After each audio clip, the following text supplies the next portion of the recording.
Yan ginawa nila sa misis ko. Yan. Yan. Yan. Yan.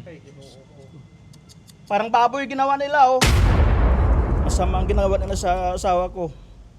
Hindi makatao yung ginagawa. Tapos, nakita na yung yung damit ng suspect.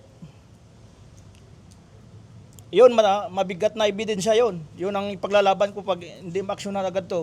Lalapit ko kay Tulfo to. Ginulat ng kahindik-hindik na balita ang barangay Bitadton sa Kulasi, Antique. Ang kanilang barangay health worker na si Jean Idrosolo pinatay at ginahasa ng 18 anyos na sospek. Sa investigasyon ng pulisya nitong Setyembre 14 taong kasalukuyan, mag-alas 6 ng gabi ay nagpaalam umano ang biktima sa kanyang mga anak na bibili lamang ito ng mantika sa isang sari-sari store dito sa lugar na ito. Okay, anong oras umalis si nanay mo sa inyo? 6. Oo, sige. Anong paalam niya sa iyo? Na kanta na, magdamog kang baboy kag mabakal mantika. Tapos, Wala ta nakabalik mga alas 8 rin 2 hours ta na ginulat namon. mag-alas 6 ng gabi ay bumili raw ang biktima ng mantika dito sa tindahan na ito. Ayon sa may-ari ng tindahan, pasado alas 6 nga ng gabi ay bumili raw sa kanya ng mantika si Jean.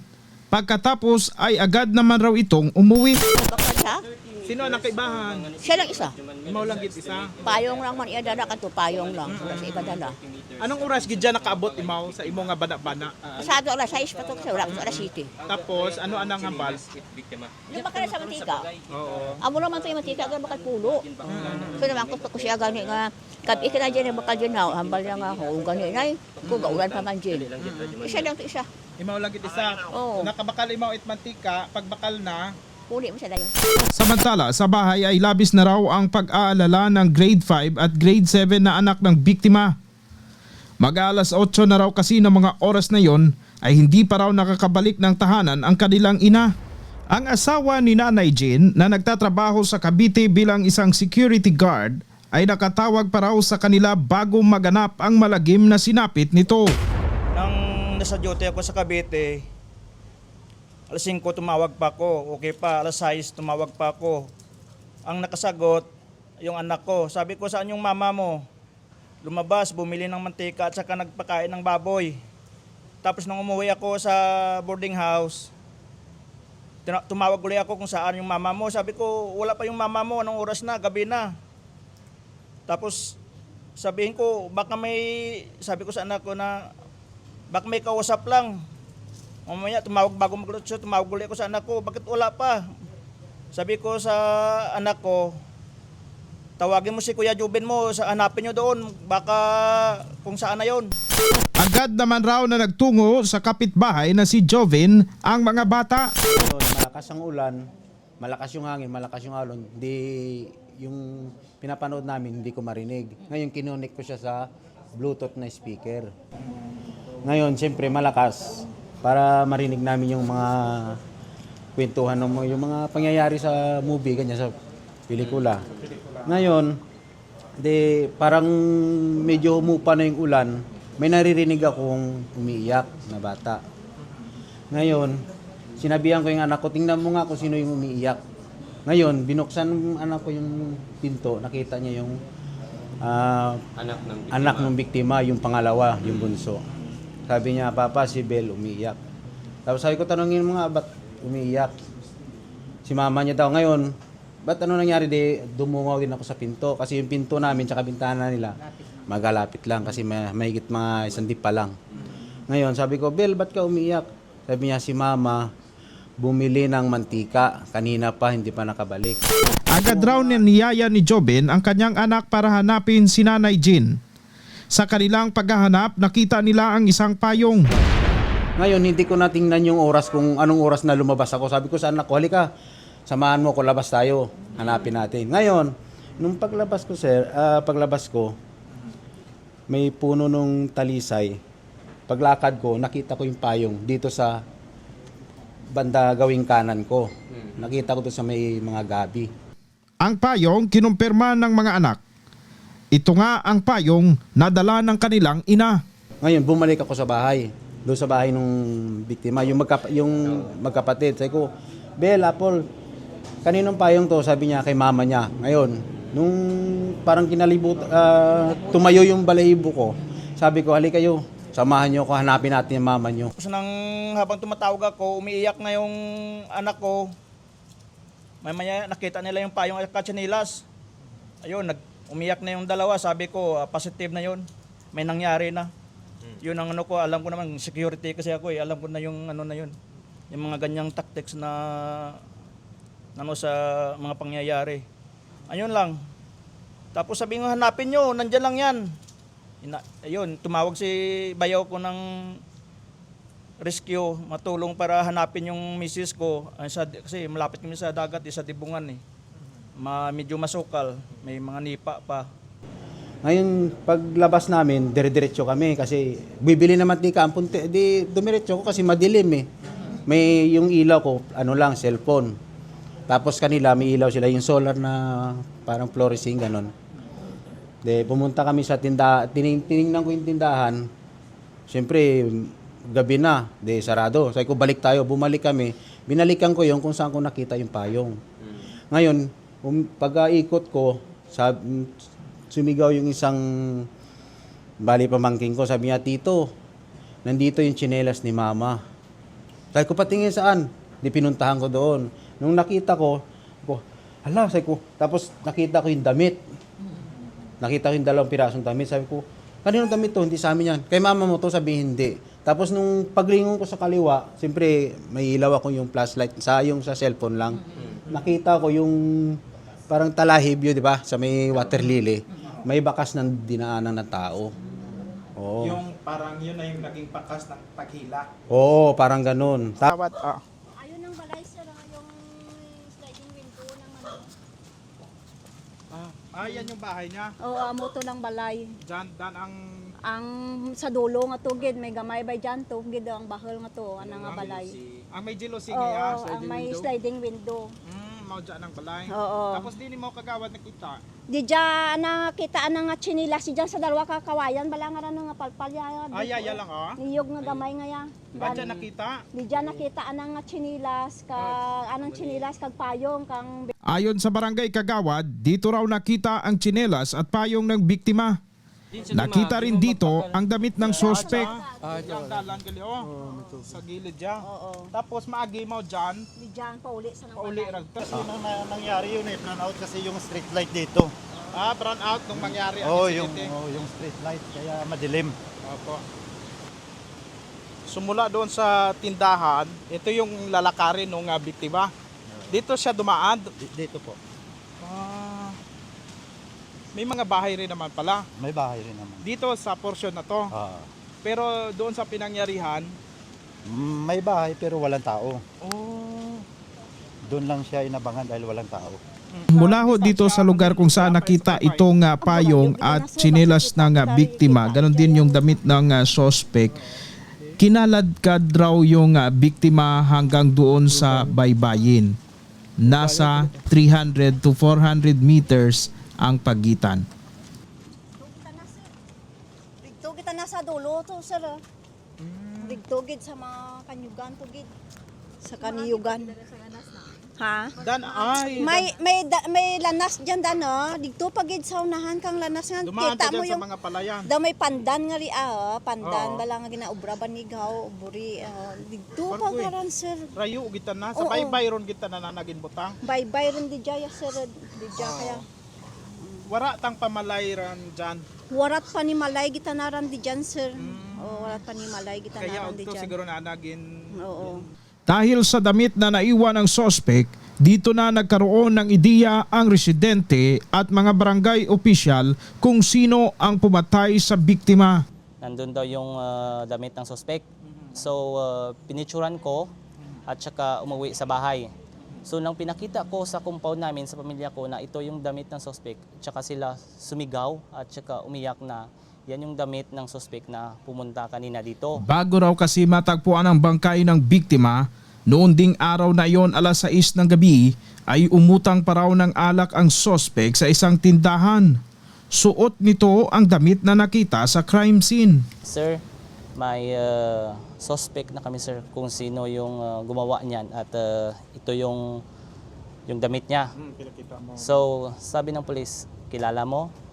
Nandyan ba? Sagot ko, sir, nandyan sir. Oo, kilala ko. Namilit talaga siya na utangin daw yung ice. Ng suspect? Opo, ng suspect. Sabi naman ni nanay, sige, binigyan na lang ni nanay ng ice. Maya-maya, bumalik ulit daw siya. Pangutang ulit daw siya ng alak. Sabi ni nanay, hindi naman ako nagpapautang ng alak kasi pinapaikot-ikot lang naman yung tinda. Tapos sabi niya, parang namimilit siya na mangutang siya. Sabi naman ni nanay, anong alak ba? Yung light lang daw na maliit. Wala na, ubos na. Sakto naman na ubos na talaga yung alak na light. Hindi na siya namilit, umalis na din po siya. Suspect yan pala galing sa inyo? Oo, sa amin mismong galing bago nangyari yung pangyayari. Ayon kay Police Lieutenant Rowen Cipriano, Deputy Chief of Police ng Kulasi Police Station, inamin raw ng suspect ang nagawang krimen. Inabangan raw nito ang biktima, tinakpan ang bunganga at nang mawalan ng malay, hinila niya ito sa baybayin at doon ginawa ang karumal-dumal na krimen. Investigasyon. So pag-abot niya sa police station, nag-confess imaw saan nga kuan saan nga krimen nga ginaubra sa aton nga intel officer kay PSSG Simpson. Ang suspect na si Geoffrey Magsipok, 18 years old, ay nakatakdang sampahan ng kaso. Na isa rape with homicide ni siya ma'am dahil igto man sa aton nga postmortem result is may kuan gid man may something nga gintabing gid man ana nga. Ayan o. Yan ginawa nila sa misis ko. Yan. Parang baboy ginawa nila o. Kahit sapak, hindi ko na sinapak yan. Hindi ko napadapuan ng kamayan. Yan o. Hindi pa nga, yan o, tingnan mo yan o. Hinubaran, walang damit yan. Ayan o. Kumbinsido ba kayo, sir, sa... Yan o, may buhangin pa yung ano niya, no? Kalalagay lang siguro yan sa kadiber. Ilang taon na kayong kasal ng misis niyo? Mga matagal na. Siguro mga 2024. Magano kami sa... 2004 kasi... Yung ano namin itong ano, sa October 22 yung ano, anniversary namin eh. Sa interview namin sa police, umamin na daw itong suspect. Umamin na nga yan eh. Umamin na daw. Ang ano namin, kumbinsido kayo sa investigasyon na siya lang isa ang gumawa nito? Or... Sa tingin ko parang hindi. Kasi malaki yung misis ko eh. Tapos ang suspect medyo maliit. Tapos yung dinaanan niya, hindi matigas na no. Tinawid niya yata sa ano eh, sa tubig. Mahirapan siya doon eh. Pero malaman, pinasuko rin namin eh. Malaman sa resort, sa pinasuko namin. Malaman yon. Pag hindi ma-actionan, basta lapit ko kay Idol Rapitol po yan. Dadalhin ko yung anak ko sa Manila. Mas malapit doon ano kayo? Kasi okay lang kung kusang namatayan, walang di masama ang loob. Binaboy. Babae, binaboy. Ano yan? Kung matino kang tao, ako nga, pag nakasalubong ng babae, bumabati pa kung na good evening, good morning. Ay kung ano, wala. Yan lang po ang masasabi ko. Yan ang sama ng loob ko talagang nilabas ko talaga. Masama ang ginagawa nila sa asawa ko. Hindi makatao yung ginagawa. Tapos, nakita na yung ano, yung damit ng suspect. Yun, mabigat na ebidensya yun. Yun ang ipaglalaban ko pag hindi ma-actionan agad to. Lalapit ko kay Tulpo to. Nandito ang picture. Masakit. Ilang oras. Magkapit-bahay lang kami. BHW yung asawa ko. Siya pang tumutulong doon sa kanila. Malnourished yung mga ano niyan, mga pamangkin. Yun, minsan sabihin ng midwife na punta mo doon, i-check mo yung ano, kilo. Mga 8 bahay lang kami diyan, dapat kami magtulong-tulungan o magano diyan. Kami lang diyan sa ano, compound na yan eh. Dapat magtulungan, hindi pwede na bastusin, babuyin. Grabe yung sama, ang ano nila ginagawa. May sinabi na ba sa iyo, sir, yung misis mo na one time baka sinusundan siya ng suspect? Nang nakaraan yan, mga 2020, sinungkit ang panty sa CR. Tapos tinapon sa tramnan, sa palayan. Tapos ninakawan pa kami ng pira dyan, 1.5. Sino yung suspect? Walang suspect, wala naman pumapasok kasi kami-kami lang dyan eh. Ilang bahay lang yan dyan. Sino naman lakas loob kung manligaw ka dyan, di may aso naman.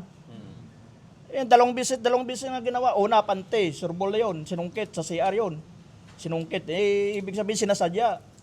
Tapos minsan sabi ni Mrs., minsan sa gabi, kasi yung graba, yung danan, may talagang may Maligid. talaga yung bakat ng tao paglakad. Tumutunog kasi yung graba eh. Ayun, yung sinasabi niya sa akin. Sabi ko, sarado mo lang yung bahay. Tapos kung tawag ka lang. Yan, matagal talaga yan. Pinaplano talaga yon. Kung Kilala mo personal itong suspect? kilala ko yan. Nakita mo na ito sa Oo, nakita ko yan kasi nagbakasyon na kailan ako bumalik dito sa Cavite. Ng February lang. Nakita ko yan. Si Raulo talaga yan. Dati nang may record? Dati na may record yan. Kahit sa school na yan, parang akala mo kung sino ba na hambog, yung mayabang. Kasi minsan maraming barkada yung dyan nang pumunta sa kanila. Ayun. So, right after nung nalaman mo kagabi, na nag-ask permission ka na dun sa boss mo? Oo, nagpaalam ako sa agency ko. Paalam ako na emergency. Automatic yan. Po ng kaso ngayon, investigasyon ng kapulisan po. Ay, ngayon, malalaman yan pag hindi mabilis ang justisya dyan. Lalapit ako kay Tulpo pag lalapit ko talaga Idol Tulpo yan. Para mabigyan ng sama. Hindi ko kaya. Putang na. Nandito ang picture, binaboy. Hindi magkatao yung ginagawa nila sa akin. Sawa ko. Buti lang kung ako nila pinatay. May laban eh. Ayan lang po. Justisya lang ko dyan. Yung pamilya ng suspect, yung magulang yan, nakausap mo ba sir? Hindi makausap yan. Wala namang yan. Minsan nakausap ni Mrs. yan ng okay pa. Friend naman yan sila eh.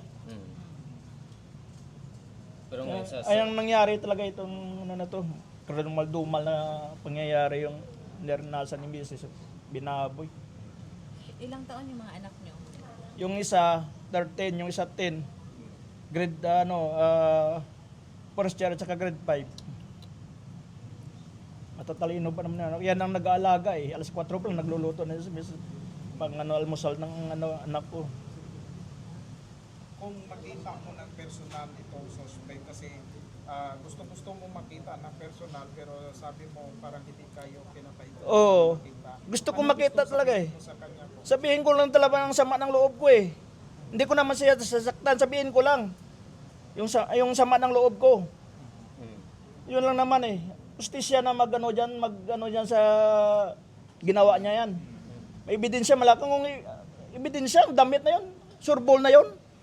Tapos yung gusto ko sa request sa police, pa-drug test para malaman. Bakit kung matino kong tao, gagawin mo ba yung ganung pangyayari? Hindi naman. Kaya ang gusto ko ma-actionan agad, hindi basta-basta yung nandito ang picture, baka makita nyo, sabihin nyo. Hindi, kahit malakas ang loob, pero pagdating minsan talaga lumalambot talaga ang puso ko eh.